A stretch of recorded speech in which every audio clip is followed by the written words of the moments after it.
Hey everybody, I'm Adrian Bustamante and welcome to Food Deconstructed. This week we'll be deconstructing everyone's favorite dessert, the apple pie. So the first recipe we're going to make actually is apple pie ravioli.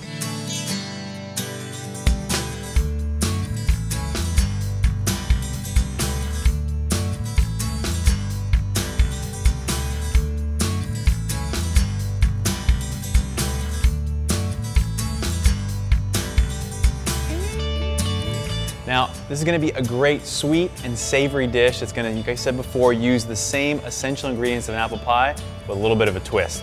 So we have apples here, actually Honeycrisp apples to be exact, along with some diced up chicken apple sausage, some onions, some lemon, some fresh sage, some cinnamon sticks, a little bit of brown sugar, salt, pepper, Parmesan cheese, some honey, and some butter. So the first thing we're gonna do is we're gonna saute up some onions along with some diced up apples in some butter. A question that I get randomly from time to time is, how do you keep your apples from browning immediately after you cut them? Well, I have a little trick. What I do is I like to toss my apples in a little bit of lemon juice. It actually decreases the amount of browning that happens over time. So these have actually already been tossed in some lemon juice, but I'm gonna show you how to do it at home.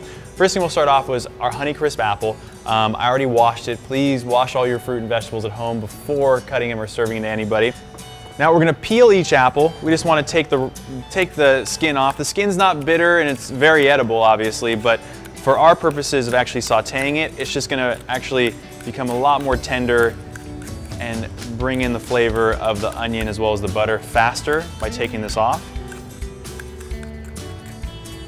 And then we begin dicing. Now, when dicing, what I like to do is to make sure that we cut this portion out of the apple. It's where all the seeds are held, and it's actually the core. So the core isn't really that edible, so what I like to do is just kind of go down the middle of it with my knife, nice and easy. Now, we are actually using Honeycrisp apples. I like Honeycrisp apples because they're nice and sweet. They don't have like a lot of sour taste to them, but you can actually use any type of apple you want at home. So if you're a fan of Granny Smith apples, you're a fan of Fuji apples, Golden Delicious, whatever you like at home, it's up to you, but these are Honeycrisp.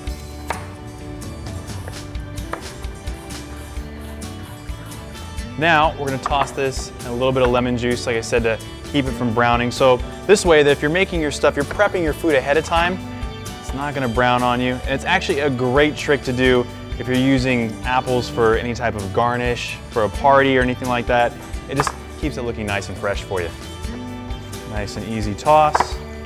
And we're gonna start sauteing our onions and our apples. Now we have about 3 Honeycrisp apples along with 1 small white onion and then 2 tablespoons of butter. So we're gonna put our butter in the pan, let that kind of coat the pan. So when we do add our apples and our onions, the butter is gonna slowly but surely get over all of our ingredients. Now adding our onions and apples is actually gonna be the beginning of the filling for our ravioli. Start with some onions as well as our apples. Just move it around a little bit.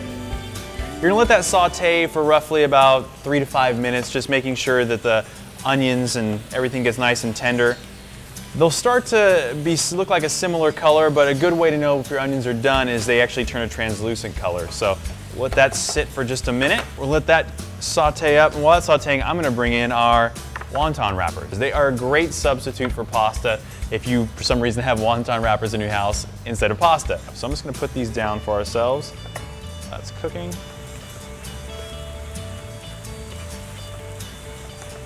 Starting to saute up. Now, once those are done sauteing, we're actually gonna add a couple extra things in here. So we're actually gonna add a little bit of lemon rind, some brown sugar, and some honey. Now, it's gonna be 1 full lemon rind. Now, I've already done 3 lemon rinds here for you. Now, a quick and easy way that you can do a lemon rind at home, you just have to be very careful with your knife. If your knife's sharp enough, you should just be able to go down the edge of the rind with your knife and follow the curvature of that lemon rind. Boom, nice and easy. Throw that away, and we have our whole rind. Now, brown sugar wise, we're gonna be using about 2 tablespoons. You can add a little bit more. It's not like you're actually hurting it if you add a little more sugar. It just means your filling is gonna be that much sweeter, as well as 2 tablespoons of honey. Now, lemon rinds are great because they actually do hold a lot of the lemon flavor in them. So it's just gonna add a little extra zing to our dish. our 2 tablespoons of honey. We'll do 2 tablespoons of brown sugar. All right, while that's finishing up, I'm gonna get started on prepping my ravioli. So again, here are our wonton wrappers. I'll place these out. But I'm also gonna make an egg wash. Now our egg wash is really easy to make, and the purpose of it is to create an adhesive for our ravioli. So all you're gonna do is take an egg, put it right in there, make sure the shell doesn't fall in. Probably just use 1 for now. Add a little bit of water, and then whisk it together. Nice and simple. Now once that's all whisked together, we're gonna take our brush and we're gonna brush it over the wonton wrappers. All right, everybody, we're gonna move on to filling our raviolis, putting this stuff together. So I'm gonna take our wonton wrappers and bring in our filling that's done cooking. An onion mixture here. What I'm gonna do is I'm going to try and just put 2 little dollops here on each corner. I should be able to make 2 raviolis out of 1 square here. Bring in our other. Just lay it over the top, nice and easy. Okay, once that's in there, I'm gonna bring in my egg wash, and I'm gonna go around the edge here of the wonton wrapper. I'm also gonna go around the edge here because, since I'm gonna bring in another wonton wrapper and lay it over the top, I'm gonna want this to adhere to the whole top. So you'll kind of see why I'm doing it this way in a second. It'll be easier. Second wonton wrapper. Just line it up with the edges of the other. Press down along the edges here. Then you're gonna bring in your little cookie cutter here. Find your little mound of filling. Press down. Give it a slight little twist, nothing too crazy. 1 more. Sometimes they'll just pop out nice and easy.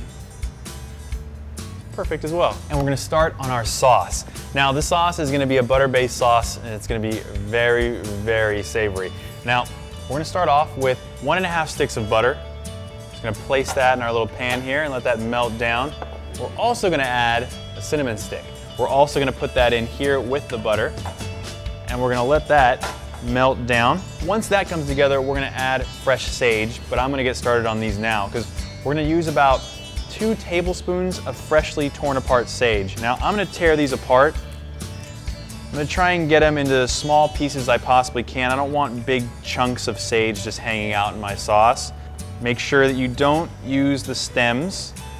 Stems are not gonna be an edible piece to your dish. All right, our 2 tablespoons of sage is all torn apart.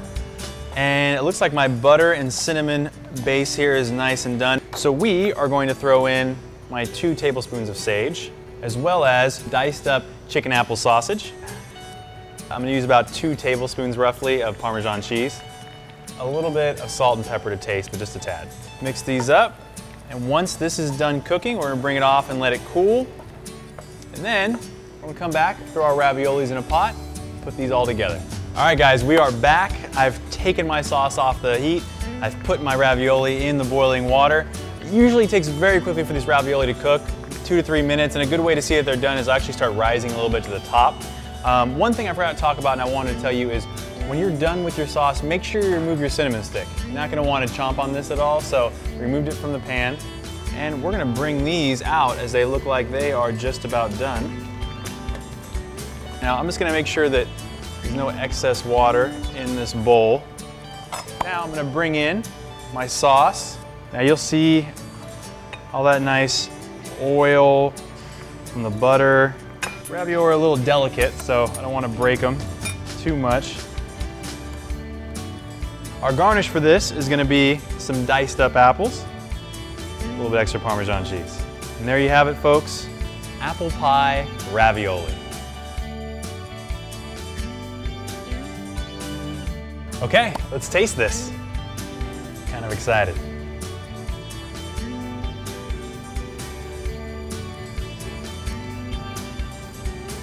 That was exactly what I was hoping for. So savory, yet that hint of sweet coming in from the apples and the brown sugar in that filling. And the ravioli, just that combination of that nice butter sauce. Oh, everything is just so good. The savoriness, the richness of it. And that's what I wanted. I wanted to give you that richness of the apple pie, still give you the taste of the apple, which comes from obviously the apple and the chicken sausage, with just the hint of that nice, I guess, carbohydrate almost from like you would normally get from your apple pie crust. The one thing I do wish that was in this a little bit was maybe some kind of texture to add a little extra crunch to it, like an apple pie, but overall, really, really great dish. So, apple pie ravioli.